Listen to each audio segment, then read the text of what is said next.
toban bilaa u qabaya isu ducee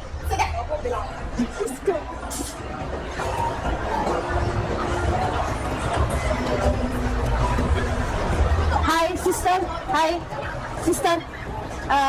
Can you give me 2 ringgit? They forget my wallet. Oh my god. Goodbye.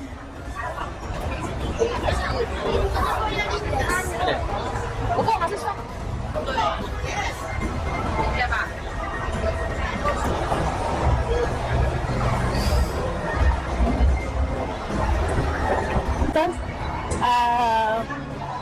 hello, excuse me.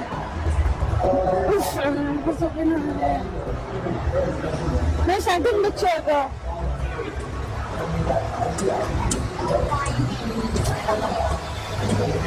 Dadkan baahida dadka wax ma laga qaadi kara baa islaamahana sidaas.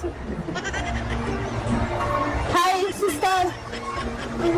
Ani macaawana washaan. dadkan baahida waaye macaawana. dadka dad cadaan waaye walaa wax dhan siinayaan. weydiiya hadda.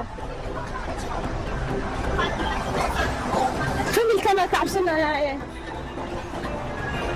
Hello, can you have 2 ringgit? You forget my wallet.